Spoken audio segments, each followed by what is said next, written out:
법률쇼 진행을 맡은 김도희입니다. 매주 화요일 생생법률쇼에서는 문화 연예 이슈를 짚어보고 분석하는 시간 함께 하는데요. 권상희 문화평론가 모셨습니다. 어서 오세요. 안녕하세요. 반갑습니다. 네, 평론가님 보면 기분이 좋아지네요. 고맙습니다. 네, 지난주가 진짜 추웠잖아요. 그래도 그렇죠. 물론 오늘도 좀 추웠는데 그래도 지난주 생각하니까 이 정도만 해도 어디야 이런 생각 좀 들더라고요. 온도가 조금 올라가니까 그래도 봄날이 멀지 않았구나 이런 생각이 드는데 계절적으로도 봄이 가까이 있지만 우리 마음에도 또 개인적으로 제 인생에도 좀 봄날이 찾아왔으면 좋겠다는 생각을 하면서 방송국까지 왔습니다. 네, 많은 분들도 아마 이 추위를 좀 견디고 나면 봄날이 언젠가 오지 않을까 그런 희망도 품고 계실 텐데요. 그 희망과 함께 또 오늘 방송 출발해 보겠습니다. 지금 이 방송은 유튜브를 통해서도 실시간으로 함께 방송되고 있습니다. 더불어서 많은 시청 부탁드리겠고요. 유튜브를 통한 소통의 창구도 열어두겠습니다. 방송 보시다가 궁금하신 내용이 있으면 질문으로 올려주시면 저희가 답도 해드리니까요. 많은 참여 바랍니다. 여러분은 지금 생생법률쇼와 함께하고 계십니다.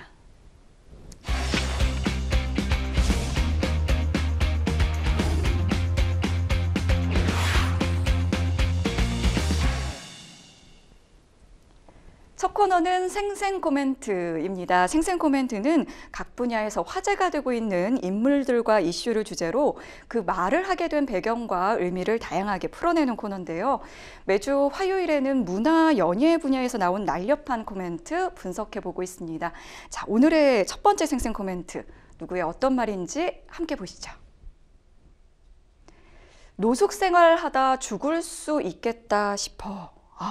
뭔가 인생에서 고난과 역경을 많이 겪은 것 같은 이분 누굴까요? 네, 가수 황가람 씨가 한 예능 프로그램에 출연을 해서 과거에 노숙했던 생활부터 나는 반딧불로 큰 사랑을 얻기까지의 이야기를 솔직하게 털어놨는데요. 저도 이 영상을 찾아봤는데 정말 그 물컥하게 만드는 그런 부분이 꽤 많더라고요. 이 영상 보시면서, 이 방송 보시면서 우셨다는 분들이 참 많았어요. 저도 사실 이 황가람 씨 스토리를 듣고 노래를 듣고 나니까 네. 정말 눈물 나더라고요. 네네. 노숙 생활을 무려 5달을 했으면 얼마나 고생을 했을까. 경험하지 않았으면 함부로 얘기할 수 없는 부분이라는 생각까지 들었습니다. 무려 노숙생활 147일을 했다고 하는데 가수의 꿈을 안고 수능이 끝나자마자 지방에서 바로 서울로 상경을 했다고 합니다. 네. 홍대에 가면 무슨 일이 일어나겠지. 그 무슨 일이라는 건 내가 가수로 데뷔할 수 있겠지. 이런 꿈을 꿨던 것 같아요. 그런데 생활이 그다지 녹록지도 않았고 본인에게 본인이 원했던 무슨 일이 생기지도 않았습니다. 이 노숙생활한 것 이야기를 해줬는데 라디에이터가 켜져 있는 화장실에서도 잤다고 하고요. 또 옥상에 뜨거운 바람이 나오는 이 굴뚝 있잖아요. 네. 그 밑에서 박스 깔고 잠을 자기도 했다고 합니다. 이런 생활을 무려 정확히 147일을 했다고 하는데 그리고 나니까 옴이 생겼다고 해요. 그래서 네. 이 상태로 계속 가다가는 내가 죽을 수도 있겠다 이런 생각을 했다고 합니다. 그즈음 되면 사실 너무 힘들어서 노래를, 음악을 포기했을 법도 한데 그러질 않았죠. 네.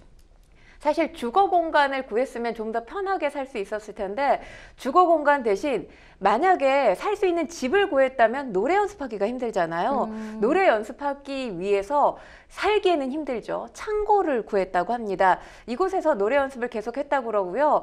그리고 평상시에도 왜 지하철이 지나갈 때나 뭐 이 다리를 건너게 되면 소음이 들리는 상황이 발생을 하잖아요. 네. 이때 고음 연습을 했다고 해요. 그러니까 황가람 씨가 갖고 있는 노래에 대한, 음악에 대한 열정과 그 에너지가 얼마나 대단했는지를 느낄 수가 있었는데 그러던 황가람 씨에게 빛이 찾아들었습니다. 그게 바로 피노키오 멤버로 발탁이 됐던 거였는데 무려 오디션에서 300대 1의 네. 경쟁률을 뚫고 멤버 발탁이 됐습니다. 이제는 됐구나 이런 생각 하셨을 것 같아요. 저 같아도. 그렇죠. 얼마나 행복했을까요? 그런데 이 행복이 오래가지 않았다는 거죠. 바로 멤버로 발탁되고 얼마 지나지 않아서 코로나19가 생겨나면서 모든 공연이 올스탑 되게 된 거죠. 그러다 보니까 너무 안 됐던 기억 때문에 너무 힘들었다라고 이야기를 하면서 진짜 그 당시 본인이 벌레 같았다. 이런 이야기를 했습니다. 그러면서 나는 반딧불이라는 곡을 불렀어요. 그러니까 아마도 이 곡을 들은 많은 시청자들이 황가람 씨가 들려줬던 황가람 씨의 사연과 이 곡의 의미를 오버랩 시켜서 들으면서 울컥하는 감정을 느끼시지 않았을까라는 생각이 드는데, 글쎄요, 뭐 저는 고진감래라는 말을 믿거든요. 네. 이 고진감래, 황가람 씨에게도 이런 순간이 지난해 비로소 찾아오게 된 겁니다. 황가람 씨가 서울에 올라온 게 19살이었는데 그 고진감래, 마침내 쓴 것이다 하고 단 것이 뭔가 꽃길이 펼쳐진 인생의 그 시기가 40살이 돼서 찾아온 거예요. 네. 지난해 나는 반딧불이 빌보드 차트, 이 사우스 코리아 송스 차트에서 19위를 차지하고요. 국내 각종 음원 차트에서 차트인 하면서 황가람이란 이름 석자가 알려지게 된 겁니다. 네, 저는 사실 그 영상 보면서 제일 좀 마음이 아팠던 부분이 그 아까 피노키오 보컬에 들어가서 너무너무 이제 기대를 했는데 이게 워낙 안 풀리던 시기가 긴 분이시다 보니까 내가 이 그룹에 들어와서 이 그룹까지도 안 좋아지나? 그런 생각을 하셨다는 게 너무너무 마음이 아프더라고요. 그래서 그런지 모르겠는데 그 나는 반딧불에서 이제 나는 빛이 아니라 벌레였다 이런 얘기를 하는 그 가사가 이분의 또 인생 스토리하고 딱 맞물려서 더 많은 분들께 좀 울림이 가지 않았을까 싶습니다. 사실 이 커버를 부탁받았을 때 정말 정성을 다해서 처음부터 끝까지 불렀다고 해요. 그 황가람 씨의 정성과 진심이 대중에게 바로 닿지 않았나라는 생각이 듭니다. 요즘 사실 소속사의 어떤 파워로 또 알려지게 되는 많은 가수들이 있지 않겠습니까? 그런데 나는 반딧불 같은 경우는 정말 황가람 씨가 주는 목소리의 울림으로 세상에 빛을 발하게 된 그런 곡이 아닌가 싶습니다. 이 곡 자체가 역주행곡이잖아요. 2020년에 이 인디밴드죠. 중식이가 불렀던 곡입니다. 그리고 사실 그 당시엔 그다지 큰 반향을 일으키지 못했는데 지난해 가을이었죠. 지난해 10월 황가람 씨가 리메이크하면서 세상에 빛을 보게 된 거고요. 뭐 이 곡 때문에 새 힘을 얻었다는 분들이 많은데 황가람 씨한테 정말 힘이 돼준 곡이 아닌가 이런 생각이 듭니다. 네, 저는 그 중식이 밴드하고 또 같이 부른 또 뭐 그 영상이 있다고 하는데 아직은 못 봤거든요. 아직 기대감을 갖고 있는데 이제 이 방송 끝나고 가서 한번 봐야 할 것 같은데 그 MZ 세대들에게는 이게 MZ 세대의 개똥벌레로까지 불리면서 뭐 국민 위로성 송으로 좀 등극을 했다 이런 평도 나오더라고요. 그러니까 왜 수능을 준비하는 수험생들한테 수능 금지곡이 있잖아요. 맞아요. 귓가에 맴도는 멜로디나 가사들이 있는 곡들을 수능 금지곡이라고 하는데 이게 이제 수험생 위로곡이기도 하고 살기 팍팍해하는 MZ세대들의 어떤 위로송이 되기도 합니다. 그러니까 과거에도 위로곡이 있었어요. 이 신영원 씨가 불렀던 개똥벌레라는 맞아요. 곡이죠. 이게 1980년대에 발표됐던 곡인데 특히 위로를 많이 줬던 시기가 IMF 시기가 아닌가 싶습니다. 그러니까 MZ세대에게 위로곡이 되는 게 지금 나는 반딧불이라면 그 당시 X세대 또는 베이비 부머 세대들에게 위로가 됐던 곡이 신영원 씨의 개똥벌레였죠. 가지 마라 가지 마라 가지 말아라. 나를 위해 한 번만 손을 잡아주렴. 이런 가사가 특히 와닿았던 노래가 개똥벌레였는데 나는 반딧불 뭐 가사가 참 아름답습니다. 나는 내가 빛나는 별인 줄 알았어요. 한 번도 의심한 적 없었죠. 몰랐어요. 난 내가 개똥벌레라는 것을. 그래도 괜찮아. 난 눈부시니까. 이 가사에 응답하는 이 댓글들 참 많이 봤거든요. 네, 어떤 거- 내용들인가요? 보니까 건설 네. 현장에서 종이박스 깔아놓고 누워 듣다가 어린아이처럼 펑펑 울었다 이런 글도 있고요. 나는 벌레만도 못하다고 생각했는데 우리 엄마에게 나는 빛나는 별이었다. 별이든 개똥벌레든 상관없다. 노력하고 버티고 살아가기에 우리는 모두 빛이 난다. 이런 댓글들이 또다시 울림을 주기도 했습니다. 댓글이 또 울림이 있네요. 또. 그렇죠. 사실 네. 황가람 씨만큼 어떤 역경과 고통의 시간을 지나지 않았다 하더라도 누구에게나 크고 작은 이 고통의 시간들이 찾아오잖아요. 그렇죠. 그럴 때 본인을 자책하기도 하고 자괴감에 빠지는 시간들 누구나 다들 경험했을 겁니다. 그렇기 때문에 이 곡이 보편타당한 공감력을 주는 게 아닌가라는 생각이 들고요. 특히나 요즘같이 우리 사회가 굉장히 어지럽고 혼탁한 상황이잖아요. 이런 상황에서 모두에게 사랑받는 데는 이 곡이 주는 따뜻한 이 위로의 메시지가 크게 다가와서 그런 것이 아닌가라는 생각도 해보게 됐습니다. 네, 이런 가운데 또 반가운 소식이 있는데요. 황가람 씨의 리메이크 싱글 미치게 그리워서가 지난 9일 발매가 됐습니다. 황가람 씨만의 그 감성으로 재해석한 이 미치게 그리워서 어떻게 들으셨는지 궁금한데요. 황가람 씨가 이제 리메이크 장인의 어떤 경지에 오르지 않았나라는 생각이 들 정도인데 이 곡도 리메이크 곡입니다. 2015년에 유해준 씨가 자작곡한 곡이에요. 근데 유해준 씨 곡도 제가 들어봤고 황가람 씨의 목소리도 들어봤거든요. 두 사람의 목소리가 허스키하면서 상당히 유사해요. 비슷한데 전 이제 원곡은 못 들어봤거든요. 황가람 씨의 목소리가 보다 더 조금 더 짙은 호소력을 갖고 있다 이렇게 저는 좀 들었습니다. 이 곡이 사랑하는 사람과 이별한 후의 아픔 이런 것들을 노래한 곡이거든요. 황가람 씨의 글쎄요 인생 스토리를 몰랐을 때 들었다면 어떤 느낌일까 이런 생각이 이런 생각이 갖게 되기는 했는데 그 스토리를 알고 나서 이 노래를 들으니까 그 절절함이 훨씬 더 깊게 느껴지기도 했습니다. 네, 이게 알고 나서는 사실 더 와닿을 수밖에 없는 것 같아요. 지금 이제 황가람 씨 미치게 그리워서 그리고 나는 반딧불 동시에 이제 차트를 좀 휩쓸고 있다고요. 네, 그렇습니다. 일단 지금 황가람 씨의 미치게 그리워서 이 멜론, 이 핫트랙 차트 발라드 부분 1위를 차지했고요. 네. 그 외에도 각종 음원 차트의 상위권 랭크가 돼 있습니다. 나는 반딧불에 이어서 뭐 아주 짧은 시간에 흥행 청신호가 켜졌다고 하는데 우리가 또 이렇게 얘기하시는 분들 계실 거예요. 역시 인생은 한방이다. 유명한 예능 프로그램에 출연했더니 금방 이렇게 곡이 알려지고 이 사람 이름값, 브랜드가 생기는구나. 그동안 다져놓은 게 있으니까 그렇죠. 그런 거죠. 그러니까 황가람 씨가 데뷔한 지는 지금 14년 차거든요. 네. 데뷔 14년 차지만 서울에 올라와서 계속해서 음악을 했기 때문에 20년의 내공이 이제야 폭발이 된 게 아닌가라는 생각이 들고요. 그런 만큼 사실 그 프로그램의 진행자 중에 한 사람이 조세호 씨잖아요. 네. 조세호 씨가 정말 잘 됐으면 좋겠다라는 응원의 목소리를 냈었는데 아마도 모든 대중이 한결같은 마음으로 이 황가람 씨 앞으로 행보를 응원하지 않을까 싶습니다. 네, 뒤늦게 이제 빛을 본 황가람 씨 앞으로 더 큰 사랑 받으셨으면 좋겠습니다. 저희는 계속해서 두 번째 생생 코멘트 만나볼까요? 우린 이제 NJG. 네, 변화가 좀 있는 것 같은 멘트죠. 네, 그룹 뉴진스가 팀명을 NJG로 바꾸고 독자적인 활동을 시작했습니다. 다음 달에는 신곡 발표와 무대까지 선보인다는 계획을 또 발표했다고요? 네, 그렇습니다. 이 5명이 모두 모인 뉴진스 멤버가 SNS 라이브 방송에서 자신들을 NJG 이렇게 소개를 했습니다. NJG요? 네. NJG. 아직까지는 좀 입에 안 붙는 것 같아요. 그렇죠. 예. NJG, 뉴진스의 약자로 보여요. 그러니까 뉴진스의 정체성은 그대로 이어가겠다는 의미에서 팀명을 이렇게 새롭게 바꾼 것이 아닌가 싶은데요. 다음 달 23일 홍콩에서 열리는 콘서트에 참석을 해서 이 무대에서 그러니까 NJG의 데뷔곡을 발표하겠다는 거죠. 네. 첫 곡을 발표하겠다 이렇게 목소리를 냈고요. 그리고 에이전트도 곧 생길 예정이니까 걱정하지 말아달라 팬들을 향해서 이런 목소리를 냈습니다. 또 자신들의 SNS 이름도 기존에 진즈포플이었거든요. 그런데 NJG 오피셜로 변경을 했습니다.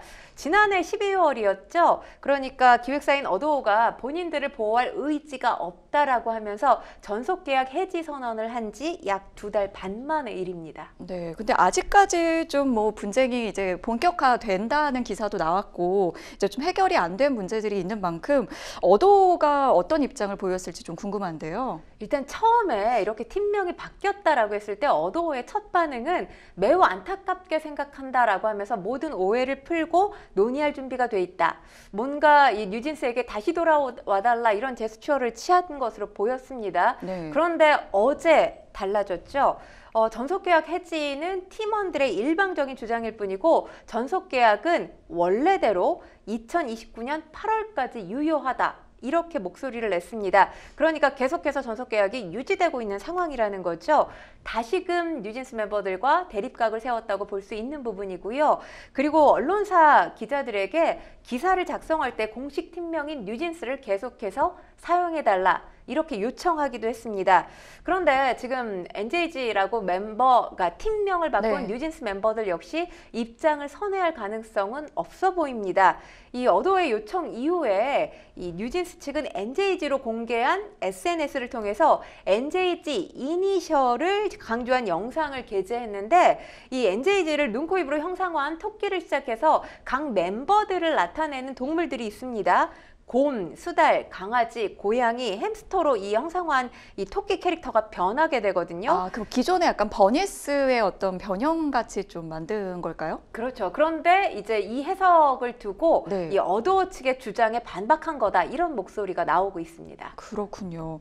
이 NJG의 독자 행보, 앞으로도 좀 응원을 하고 싶지만 법적 분쟁은 좀 피하기 어려울 것으로 보이는데 어도어와의 법정 싸움 3월부터 시작이 된다고요. 일단 이들이 지금 팀명을 바꾸고 굉장히 기대와 설레임에 가득 찬 목소리를 내고는 있지만 장밋빛 미래를 그리기에는 넘어야 할 산이 지금 상당히 네. 많습니다. 법정 싸움 말씀하셨다시피 3월부터 시작이 되는데요. 법원은 3월 7일이죠. 이 어도어가 뉴진스가 독자적으로 광고주들과 접촉하려는 시도를 막겠다면서 제기한 소가 있습니다. 기획사 지위 보전 및 광고 계약 체결 등 금지 가처분 신문 기일이 시작이 되고요. 또 4월에는 전속 계약 유효 확인 소송 첫 변론 기일도 진행이 됩니다. 그리고 이 지금 법적인 문제 외에도 멤버 한이의 비자 문제가 네네. 또 걸려 있습니다. 이 호주와 베트남 이중 국적자죠. 지금 한이가 어도어를 통해서 발급된 E6 예술 흥행 비자를 가지고 국내에서 활동을 해왔는데 이 비자가 이달 초에 만료가 됩니다. 연장을 하는 게 근데 쉽지만은 않아 보여요. 왜냐하면 이 국내 대중문화산업법상 E6 비자를 계속해서 발급을 받으려면 전속계약서, 대중문화예술기업 등록증, 소속사 대표의 신원보증서, 그리고 문체부 장관의 고용추천서 등이 제출돼야 되는데 제출해야 하는 서류들이 꽤 많군요. 네, 그러니까 어도어의 협조가 있어야 됩니다. 어도어는 기존에는 지금 뉴진스하고 전속계약이 유효하다는 입장이었기 때문에 한이의 비자 연장을 위한 서류를 준비하고 있다 이렇게 밝혔어요. 그런데 이 조건이 있겠죠. 한이가 어도어로 다시 돌아가야 되는데 지금 상황에서는 한이가 어도어로 돌아갈 가능성이 현저히 낮아 보입니다.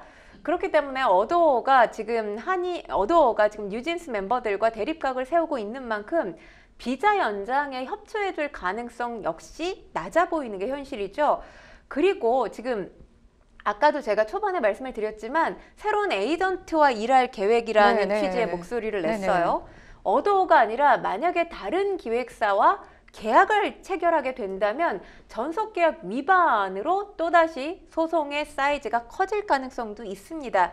여기에 지금 사실 계속해서 이 뉴진스 멤버들을 응원해주는 거대 팬덤, 버니즈의 응원은 계속되겠지만 그 외 대중들의 피로감이 상당히 높은 상황이고요. 그리고 민희진 전 대표, 지금 템퍼링 의혹이 완전히 해소되지 않은 상황입니다. 이 부분도 문제고요. 업계에서는 지난 11월에 뉴진스 멤버들이 어도어를 박차고 나갔을 당시에 반발이 굉장히 심했어요. 네. 그러니까 가요계 어떤 생태계를 교란시키는 일이다. 다시 돌아와야 한다. 이런 목소리를 냈기 때문에 업계 반발까지 넘어야 할 산이 이만저만이 아닌 상황입니다. 네, 저는 이제 템퍼링이라는 단어도 사실 이 기사를 통해서 처음 알게 됐는데 어떤 비공식적인 어떤 접촉 이런 걸 의미하는 걸까요? 그렇죠. 사전에 민희진 전 대표가 뉴진스 멤버들 또는 그 이상의 다른 사업들을 뉴진스 멤버들과 함께하기 위해서 접촉했다는 정황 제기가 됐습니다. 그리고 민희진 전 대표는 이와 관련해서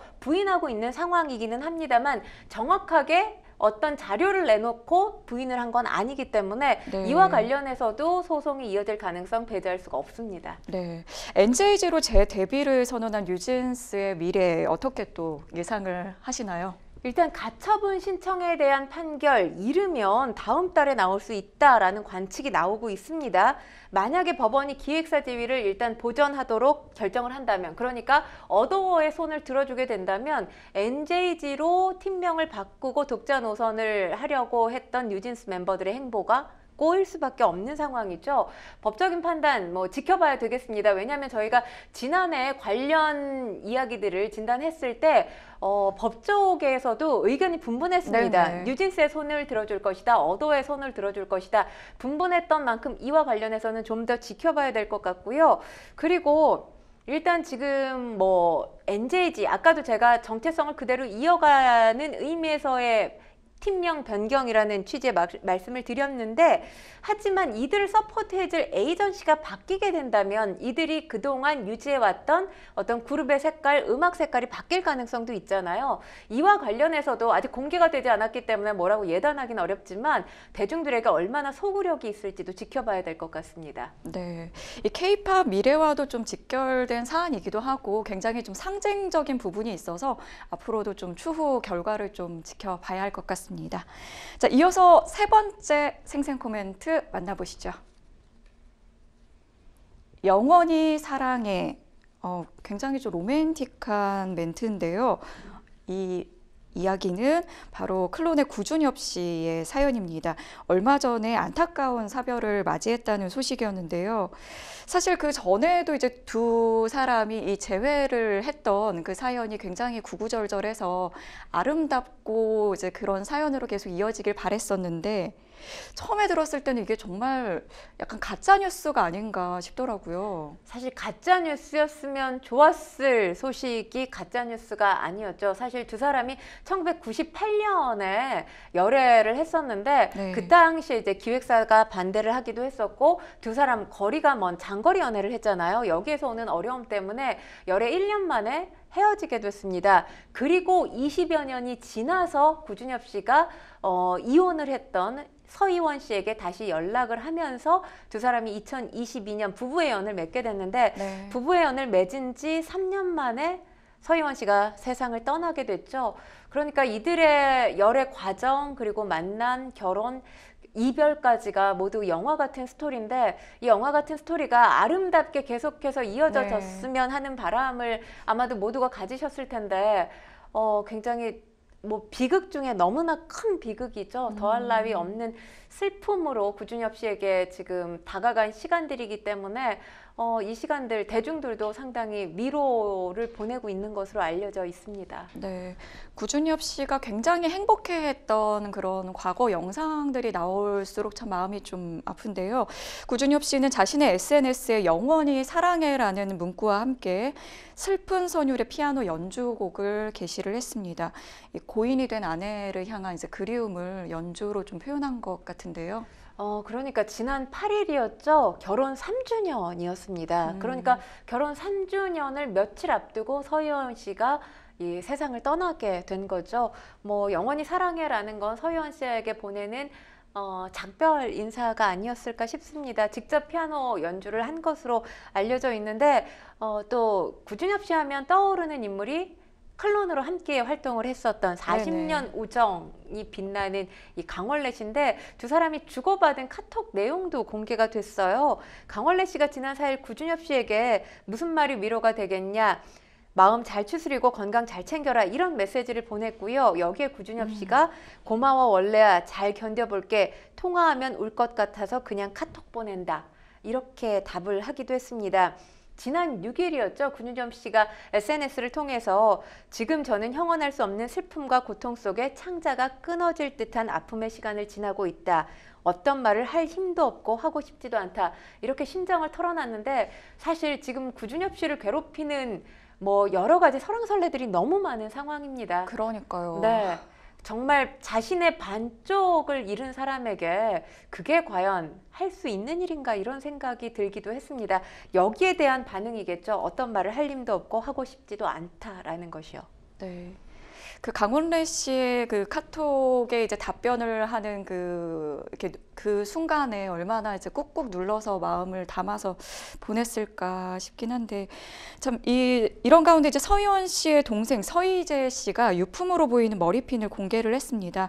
평소 이제 사랑스러운 분위기에 서희원 씨와 잘 어울리는 액세서리라서 이제 보는 이들에게는 참 그립다. 그리고 이게 참 현실감이 없게 좀 느껴지는 것 같아요. 네, 그렇습니다. 사실 서희재 씨 하면 서희원 씨와 굉장히 이게 자매 사이인데 네. 각별한 우애를 또 보여줬던 그런 동생이기도 하죠.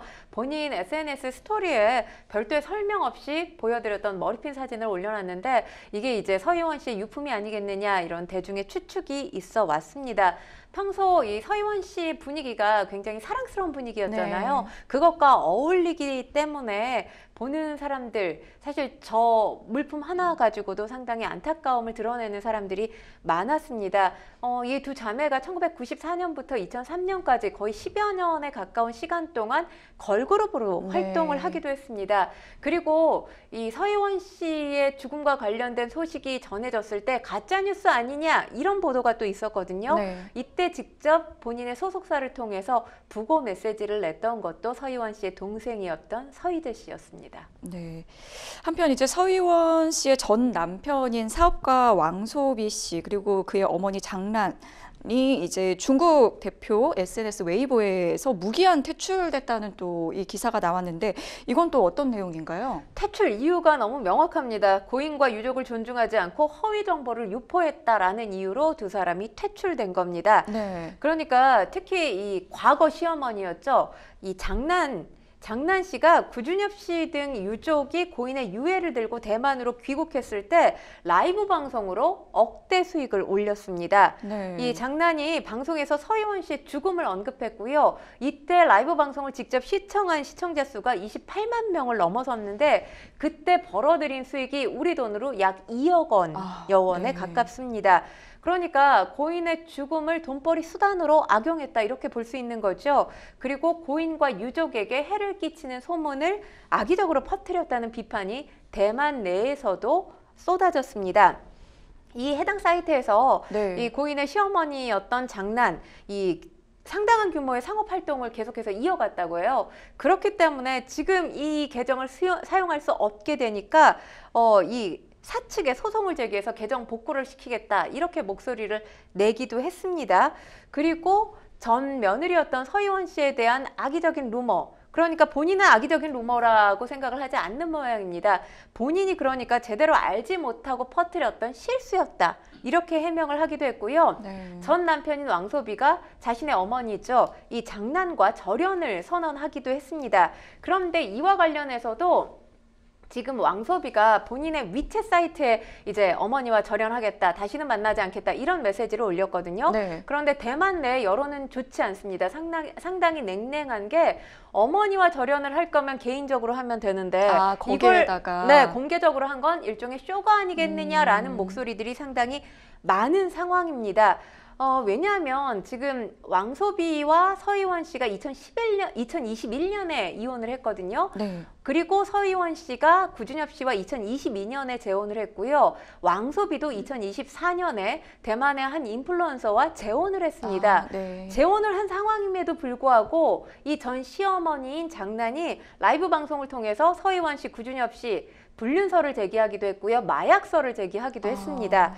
그리고 왕소비 역시 서희원 씨가 일남일녀 두 사람을 다 키웠잖아요. 네. 양육비를 끊기도 했고 서희원 씨의 사생활에 대해서 의심하는 발언들을 공개적으로 또 해서 가짜뉴스 확산에 단초를 이 두 모자가 키워나가기도 했습니다. 근데 진짜 넘지 말아야 될 선이 있는데 정말 좀 너무하다는 생각이 들고요. 이렇게 좀 가짜 뉴스가 마구 퍼지자 고인의 매니저가 직접 입을 열었습니다. 이 가짜 뉴스에 일일이 다 반박을 했다고요. 아무래도 구준엽 씨와 이 유족들의 어떤 굉장히 불행한 모습을 보고 매니저가 내가 직접 이야기를 해야 되겠다 이렇게 생각을 한 것 같습니다. 본인 SNS에 반박하는 글을 올렸는데요. 사실 사망 이후에 여러 가지 가짜뉴스들이 돌았습니다. 구준엽이 고인 사망 전에 약 91억 원 상당의 사망보험에 가입했다. 고인의 동생이 언니가 곧 사망할 것을 축하하며 춤추고 노래했다. 서희원의 전 남편이 일본에 전세기를 보내 고인의 유고를 대만으로 가져왔다. 고인의 어머니가 딸의 진정한 사람은 전 남편이다. 이 모든 게 다 가짜 가짜 뉴스고요. 뉴스인 이와 거죠. 관련해서 대만에서 갑론을박이 벌어졌던 그런 상황입니다. 게다가 서희원 씨의 전 남편 이 왕소비가 일부러 기자들 앞에서 운전기사를 내리게 하고 빗속에서 30분 동안 걸어갔다. 이것도 지금 서희원 씨의 매니저가 밝힌 상황인데요. 이 서희원 씨의 사망 소식을 듣고 지난 3일 대만으로 급히 왕소비가 입국을 했는데 그녀에게 좋은 말을 해달라. 그녀는 영원한 나의 가족이다. 이렇게 목소리를 냈어요. 그러면서 우산도 쓰지 않고 30분가량을 이제 비를 맞으면서 길거리를 가는 모습이 취재진에게 포착이 됐던 건데 네. 이게 의도한 장면, 연출된 그것도 연출이에요? 네, 장면이라는 걸 지금 매니저가 밝혔고요. 네. 그리고 서희원 씨의 어머니가 서희원 씨가 48세의 젊은 나이로 세상을 떠났잖아요. 네. 48년이라는 인생을 살면서 구준엽 씨와 함께했던 3년의 결혼 생활 가장 행복해 보였던 시간이었다. 이렇게 이야기를 했다는 내용도 지금 매니저가 밝힌 이 가짜뉴스 바로잡은 내용 중에 한 가지입니다. 네. 저는 이 소식 들으면서 제일 좀 마음이 좀 아팠던 부분은 그 우산을 펼치면서 우리 그 희원이가 놀란다. 그 이제 계속해서 항상 그 플래시 세례에 항상 네. 노출되었던 유명인이었잖아요. 그러니까 가는 길만큼은 좀 편안히 보내주고 싶다. 이런 얘기를 할 때 좀 마음이 아팠는데 참 너무 황망하게 떠난 것 같습니다. 일단 이 아픔과 슬픔을 겪고 있는 구준엽 씨를 저는 더 이상 좀 괴롭히지 않았으면 네. 좋겠습니다. 그리고 지금 이 상황에서는 고인을 추모하는 것 그리고 남아있는 가족들을 위로하는 게 또 남겨져 있는 이 또 구준엽 씨를 응원하는 팬들, 대중들의 몫이 아닌가 싶습니다. 더 이상 가짜뉴스로 구준엽 씨 지금 상당히 괴로워한다라는 기사들이 계속해서 업데이트되고 있거든요. 네. 이런 기사가 더 이상 나오지 않도록 했으면 하는 바람입니다. 네, 저도 같은 마음이고요. 더 이상 이제 좀 고인을 욕하는 그런 가짜 뉴스들이 퍼지지 않았으면 좋겠습니다. 지금까지 생생 코멘트 만나봤고요. 저희는 잠시 후에 뉴스픽스로 돌아오겠습니다. 여러분은 지금 생생 법률 쇼를 시청하고 계십니다.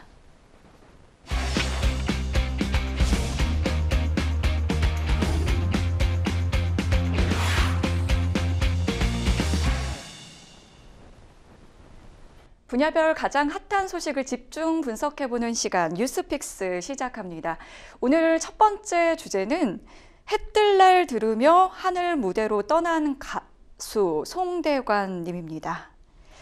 네, 많은 팬들의 사랑을 받아온 트로트 대부죠. 송대관 씨가 향년 79세로 별세했습니다. 갑자기 전해진 소식에 아마 많은 분들이 놀라셨을 텐데요. 송대관 씨 평소에 좀 지병이 있으셨던 걸까요? 수년 전에 담도암 진단을 받았다고 합니다. 이태원을 반복하면서도 노래에 대한 열정, 그 끈을 놓지 않고 마이크를 계속 잡아왔었죠.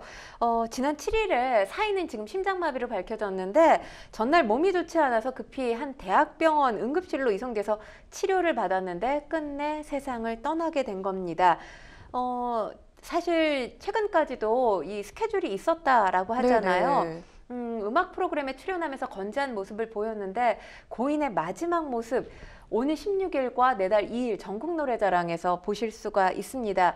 사실 저희가 지난해였죠. 트로트 4대 천왕 중에 한 명인 고현철 씨, 네. 이 또 별세 소식을 전해드렸는데 얼마 지나지 않아서 그 4대 천왕 중에 또 한 사람이었던 송대관 씨의 별세 소식을 이렇게 전하게 돼서 트로트를 사랑하는 대중들의 마음 상당히 아프지 않을까 이런 네. 생각이 듭니다. 정말 한 시대를 풍미했던 그 시대의 별이 이렇게 저무는 그런 소식들이 참 마음이 좀 허하게 느끼시지 않을까 싶은데 사실 영원한 라이벌로 불렸던 분이 있으시죠. 태진아 씨를 포함해서 그 현장에는 이제 서른도 씨나 또 동료 연예인들 후배들 이렇게 장례식장에서 슬픔에 빠진 모습이 또 전해졌는데요. 네, 태진아 씨, 서른도 씨, 김수찬 씨, 또 광진 씨 이렇게 송대관 씨가 생전에 아꼈던 후배들이 그의 마지막 가는 길까지 함께 했는데요. 특히나 뭐 송대관 씨 하면 떠오르는 반쪽이라고 할 수 있는 네. 가수 동반자죠. 네네. 태진아 씨를 이야기를 하지 않을 수가 없습니다. 태진아 씨가 장례 기간 내내 상주 역할을 자처했었죠. 두 사람이 사실 올해 이 디너쇼를 계획하고 있었다고 해요. 그래서 네. 얼마 전까지 어떤 곡을 부를까 이런 걸 의논하고 있었는데 이렇게 갑자기 비보가 전해지면서 태진아 씨가 3일을 밥을 먹지 않고 술로 배를 채웠다라고 이야기를 하고 있습니다. 그러면서 앞으로 방송을 해도 별 재미가 없을 것 같다. 이런 목소리를 냈어요. 네. 서른도 씨 역시 본인이 이제 가수로 데뷔했을 때 우러러봤던 선배라고 하면서 참 열심히 사셨고 본인도 그걸 본받으려고 했다라고 이야기를 했습니다. 그러면서 가수의 삶에 대해서 이야기를 했는데 이제 무대에서 시작해서 무대에서 생을 마무리하는데 송대관 씨가 떠난 건 아픈 일이지만 그럼에도 불구하고 하고 싶은 일 웃으면서 하시면서 가셨기 때문에 이 부분은 위안이 된다라면서 송대관 씨에 대한 존경과 위안의 마음을 표하기도 했습니다. 네. 그 두 분이 좀 티격태격 하시면서 그렇게 노래하시던 모습이 정말 생각이 나는데, 지난 9일 이제 대한가수협회장으로 치러진 영결식에는 이제 유족과 동료 등 70여 명이 참석을 했고요. 영결식에서는 고인의 대표곡인 해뜰 날이 울려 퍼졌다고요. 사실 해뜰 날 다들 아시겠지만 이 곡이 굉장히 흥 넘치고 희망 넘치는 가사, 또 흥 넘치는 멜로디예요. 그래서 언뜻 생각했을 때 죽음, 장례식장 전혀 어울리지 않는 조가죠. 그럼에도 불구하고 동료 가수들이 조가로 이 곡을 택한 이유, 송대관 씨의 이름 석자를 알리게 된 대표곡이라고 할 수 있습니다. 그러니까 송대관 씨의 음악 인생 처음과 끝을 장식하는 곡이라고 볼 수 있는데 아마도 노래로 희망을 줬던 송대관 씨의 모습을 영원히 기억해달라는 의미에서 이 곡을 택하지 않았을까라는 생각도 들고요. 생전의 송대관 씨의 모습 여전히 생생하게 기억하건대 유쾌하고 또 굉장히 코믹하기도 했고 네. 긍정적인 모습이었잖아요. 이 모습과 상당히 닮아 있는 곡이었기 때문에 동료 가수들이 조가로 선택해서 부른 것이 아닌가 싶습니다. 저는 이제 굉장히 좀 푸근한 그런 이미지가 좀 떠오르는데, 그 송대관 씨의 음악 인생이 또 이 해뜰날이라는 곡과 굉장히 또 밀접한 뭔가가 있더라고요. 그 무명 생활이 상당히 좀 무명 기간이 길었던 걸로 알고 있는데 이 노래가 또 히트하면서 인기 가수로 도약을 했다고요. 그렇죠. 그러니까 송대관 씨에게 1976년 당시에 가수왕이라는 어마어마한 타이틀을 안겨준 곡이기도 합니다. 75년에 발표가 됐어요. 그러니까 올해로 50년이 된 곡이죠. 이 곡을 발표하기 전에 1967년에 송대관 씨가 데뷔를 했는데 데뷔하고 8년여의 무명 생활, 상당히 긴 무명의 시간이 있었습니다. 사실 송대관 씨가 어린 시절부터 굉장히 힘들고 가난하게 살아왔어요. 이게 쨍하고 해뜰날 돌아온단다. 다들 아시겠지만 이 곡 자체가 굉장히 희망을 주는 곡인데 어찌 보면 자기 체면과 같은 가사를 본인이 직접 썼던 게 아닌가라는 생각이 들고요. 당시 이제 시대 상황과 또 맞물려 있기도 합니다. 잘 될 거야, 하면 된다, 이런 또 풍조가 굉장히 컸던 우리 사회의 분위기와도 맞닿아 있었기 때문에 이 곡을 고 박정희 전 대통령이라든지 고 정주영 회장도 상당히 애창곡 중에 한 곡이었다고 해요. 좋아했던 곡이라고 합니다. 또 당시 일부 군부대에서는 해뜰날이 군가처럼 하루 종일 울려 퍼지기도 했다고 군가처럼요. 해요. 네, 그러니까 노래가 주는 힘이 그만큼 대단하다는 것, 그리고 시대의 어떤 사람들에게 희망의 메시지를 준다는 게 이렇게 큰 일이구나라는 걸 알려줬던 곡이 대표적으로 송대관 씨의 해뜰날이라고 할 수 있습니다. 네. 그런데 이제 송대관 씨가 이렇게 이제 세상을 뜨기 전에 했던 그 모습들이 또 알려지면서 굉장히 좀 안타까움을 낳고 있는데요. 이 하루에 5개의 행사를 소화를 했다. 그리고 채모가 있었다. 그리고 차에서 삼각김밥으로 허기를 때우면서 공연을 다녔다는 소식이 알려졌습니다. 사실 송대관 씨 하면 굉장히 여러 곡의 히트곡을 가지고 있잖아요. 근데 그 정도 히트곡이면 사실 이렇게까지 힘든 생활을 왜 했어야 했을까 이런 생각이 들기도 하는데요. 그런데 한때 재산이 수백억이었다고 합니다. 네. 그럼에도 불구하고 이렇게 힘든 생활을 했던 이유가 있죠. 아내가 2013년에 부동산 투자로 실패를 경험하게 되면서 사기 사건에 휘말려서 극심한 생활고에 부딪히게 됐습니다. 당시 가족이 거주하던 수십억 원의 용산구 단독주택이 경매로 넘어가게 됐고요. 네. 고인은 사기 혐의로 피소 항소되기도 했습니다. 법정에서 혐의는 벗어나긴 했지만 어마어마한 채무가 송대관 씨의 삶을 짓눌렀다고 볼 수가 있습니다. 빚을 갚으려고 월세살이를 시작했고요. 70대 나이에도 하루에 5개의 이 행사를 소화했습니다. 차에서 쪽잠을 자기도 했고 식사는 삼각김밥 정도를 먹었다고 해요. 그런데 사실 이 정도면 아내를 원망할 법도 하잖아요. 네, 그럴 수 있죠. 그렇죠. 네. 근데 단 한 번도 아내를 원망하지 않았다고 합니다. 본인을 위해서 아내처럼 헌신하고 산 사람이 없다라고 하면서 아내가 아니었다면 내가 이 자리에 있을 수 없다. 아내가 없었다면 폐인이 됐을 거다라고 하면서 아내에 대해서 변함없는 사랑을 드러내기도 했습니다. 그래서 이렇게 어마어마한 빚으로 생활이 쪼들리는 삶을 살았음에도 불구하고 두 사람의 부부 사이 상당히 원만했다고 전해집니다. 그렇군요. 참 굴곡진 인생을 이제 본인이 살았음에도 음악으로는 항상 이렇게 좀 희망을 전하는 가수였는데요. 그리고 이제 많은 분들에게 또 트로트를 이렇게 좀 사랑하게 만든 또 계기가 되기도 했었고요.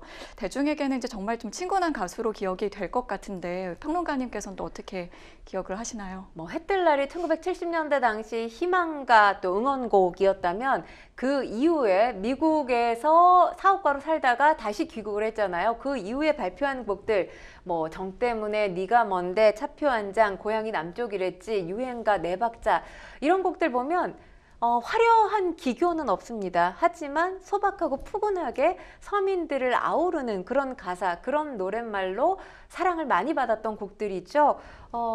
그러니까 과거에는 응원을 해줬다면 또 이후에 송대관 씨의 음악 인생, 우리 대중에게 위로를 줬던 가수, 위로를 줬던 국민 가수로 기억되지 않을까 싶습니다. 네. 고단한 삶의 무게를 좀 이제 내려놓으시고 평안하게 또 영면에 드셨으면 좋겠습니다. 자, 뉴스픽스 저희는 두 번째 주제로 넘어가 보겠습니다. 두 번째 주제는 직장 내 괴롭힘 1회로도 처벌, 오요안나법 실효성은입니다. 네, 최근에 이제 직장 내 괴롭힘 의혹으로 극단적인 선택을 한 MBC 기상캐스터 오요안나 씨가 프리랜서 계약을 했다는 사실이 좀 알려졌고요. 또 직장인의 18%는 이러한 불법 프리랜서 계약을 체결한 경험이 있다는 조사가 나왔습니다.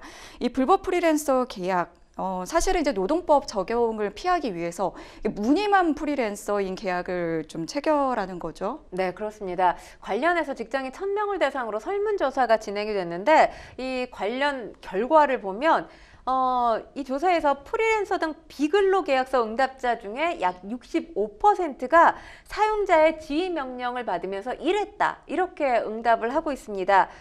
프리랜서가 근로계약서상 근로자하고 다른 점이 있다면 자신에게 업무를 위임한 사용자에 대해서 지휘 명령을 받지 않는다라는 거죠. 그런데 지휘 명령을 받고 일했다라는 것 자체는 무늬만 프리랜서라고 볼 수 있는 겁니다. 그러니까 노동법 적용을 피하기 위해서 이 프리랜서로 위장된 경우다 이렇게 볼 수 있는데요. 이걸 이제 직장인 전체로 환산해 봤더니 직장인의 약 18%가량이 비근로 계약서를 쓰고도 이 사용자의 지휘 명령을 받으면서 일한 케이스다 이렇게 볼 수 있는 겁니다. 이렇게 불법 프리랜서 계약서를 쓰고 일한 응답자 가운데 약 47%, 그러니까 거의 절반에 가까운 응답자가 비근로 계약서 작성을 하게 되면 사실 노동법의 이 보호를 받지 못하게 거의 되잖아요. 사각지대에 놓이는 거죠. 그렇죠. 네. 그렇게 되면 그로 인해서 발생한 불이익이 있을 거 아닙니까? 네. 여기에 대해서 배상받지 못했다라고 응답을 했고요. 약 10%가량만이 배상받은 적이 있다라고 대답을 했습니다. 네. 참, 이 오요안나 씨가 이제 생전에 이제 직장 내 괴롭힘을 호소했다는 사실이 알려지면서 이 방송국의 이 비정규직 노동권 논란에 또 다시 이제 좀 불이 붙었는데요. 사실 이 방송국이 이 비정규직 백화점이라고 불릴 만큼 사실 비정규직 비율이 상당히 높고 그 안에서도 좀 차별이 존재하고 있지 않습니까? 그래서 이 경쟁 체제 그리고 구조적인 차별 문제를 좀 바꿔야 한다 이런 목소리가 계속해서 나오고 있는 것 같습니다. 사실 지금 비용 절감을 위해서 뭐 중요한 업무에도 지금 뭐 비정규직이 대신 일을 하는 경우가 네. 상당히 많다고 하잖아요. 비정규직 뭐 이 관련해서 비율을 봤더니 한 66%가량 되더라고요. 네. 그런데 지금 뭐 구조적인 차별, 무한 경쟁 체제 바꿔야 된다. 근데 이건 뭐 방송계뿐만 아니라 우리 사회 전반에 대한 어떤 메시지라고 볼 수 있습니다. 그런데 저는 이게 바뀔 가능성 뭐 굉장히 회의적입니다만 요원한 일이 아닌가라는 생각이 들어요. 왜냐하면 정규직과 비정규직이 분명히 있습니다. 그리고 이 비정규직 안에 계약직, 프리랜서가 또 있을 것이고요. 네. 사실 계약직은 엄연히 계약 기간이 정해져 있지 않습니까? 정규직 입장에서는 계약 기간이 끝나서 연장되지 않으면 또다시 볼 필요가 없는 사람들일 거예요. 네. 프리랜서는 사실 당장 내일부터 안 봐도 될 수 있는 사람들, 심하게 말하면 그럴 수 있습니다. 그런 부분이 있어요. 그렇기 때문에 여기에서는 보이거나 보이지 않거나 차별이 분명히 존재할 수밖에 없는 구조 만들어질 수밖에 없고요. 그리고 지금 뭐 요즘 플랫폼이 다양해지기는 했습니다만 여전히 방송, 미디어와 관련해서 선호하는 분위기는 여전합니다. 그러다 보니까 이건 수요와 공급의 불균형을 낳게 되잖아요. 수요와 공급의 불균형이 나타나는데 여기서 무한 경쟁 체제가 사라질까요? 사라지지 않아요. 그렇기 때문에 지금 사실 2019년에 직장 내 괴롭힘 금지법이 만들어지긴 했지만 이 실효성에 대해서 계속 물음표가 생기고 있거든요. 관련해서 저는 관련 법이 보다 더 촘촘히 만들어져야 되고 이 법 적용하는 대상이 굉장히 한정적입니다. 지금 뭐 5인 미만 사업장 같은 경우는 이 법 적용 안 되고 프리랜서도 적용이 안 되는 네. 상황이잖아요. 법 적용의 범위를 늘리는 게 훨씬 더 현실적인 대안이 아닌가 이렇게 생각합니다. 사실 법의 취지에 봤을 때는 이 직장 내 괴롭힘으로 그 당하고 있는 피해자를 위한 법인데 사실 고용성이 떨어질수록 더 취약할 수밖에 없단 말이에요. 그런데 근로자를 배제했다는 부분이 사실 좀 놀라운 것 같고요. 사실 이제 뭐 이제 평론가님은 아시겠지만 제가 이전에 변호사 이전에는 이제 비정규직 네. 아나운서였잖아요. 그래서 저도 이제 사실 그 당시에 이제 근로자성을 다퉜었는데 이러한 근로자성을 왜 이제 노동자가 다퉈야 하느냐 이런 부분을 이제 고인이 지적을 하시더라고요. 그래서 상당히 그 부분에 대해서도 좀 공감을 하게 되는 부분이 있었습니다. 사실 이게 종속관계 여부를 보고 프리랜서라 하더라도 근로자성이 인정되는 판결이 법원에서 잇따르고는 네. 있습니다. 그런데 중요한 게 대법원 판결이 이렇게 나왔다. 대법원 판결이 나왔다라고 하는 건 1심, 2심에서 끝나지 않는다는 네. 얘기잖아요. 최종심까지 가야 된다는 얘기예요. 그러다 보면 피해자로서는 상당히 힘든 일일 네. 수밖에 없고 이 근로자성을 인정받기 위해서는 내가 다시는 보고 싶지 않은 그곳에 가서 근로자성 인정할 수 있는 서류들 이런 것들을 다 취합해야 되는데 네. 이 자체가 쉽지 않기 때문에 아예 어떤 소송 자체를 포기하는 근로자들, 포기하는 프리랜서들이 상당히 많은 게 현실입니다. 네, 그럼에도 이제 지금 최근에는 이제 비정규직 노동자들의 근로자성을 인정하는 판례들이 좀 하급심 판례들 나오고 있고요. 지금 이제 국민의힘과 정부 측에서는 이제 중대한 직장 내 괴롭힘이 한 번만 있어도 처벌할 수 있도록 하는 내용의 이른바 오요안나법을 제정하기로 했는데요. 그런데 이것도 뭐 취지는 좋지만 이게 실효성이 있겠느냐 이런 또 목소리가 있다고요. 일단 기존 법안에는 직장 내 괴롭힘 이제 반복적이어야 처벌할 수 있는데 개정안에서의 주목할 부분이 한 번만이라도 처벌할 수 있도록 하겠다라는 거예요. 그동안 이제 정부, 여당 그리고 경영계에서 이 직장 내 괴롭힘 판단 여부에 대해서 지속성, 반복성을 추가해야 된다고 목소리를 내왔는데 이거하고는 전혀 다른 목소리가 나온 거죠. 일단 뭐 현행법상 괴롭힘이라는 것 기준이 굉장히 모호해요. 네, 모호하죠. 모호한 상황에서 조직 내 갈등이 불거질 가능성 한 번이기 때문에 더 커질 수 있죠. 그리고 이제 지금도 괴롭힘 관련 분쟁 이게 판단되기도 쉽지 않을 뿐더러 처벌되기도 쉽지 않은 상황입니다. 이 분쟁이 더 혼란스러워질 가능성이 있지 않겠느냐라는 시각이 많습니다. 네. 한편 이제 오요한나 씨의 그 직장 내 괴롭힘 가해자로 지목된 동료들이 여전히 일기예보를 이제 이어가고 있는 배경에 또 이목이 쏠리고 있는데요.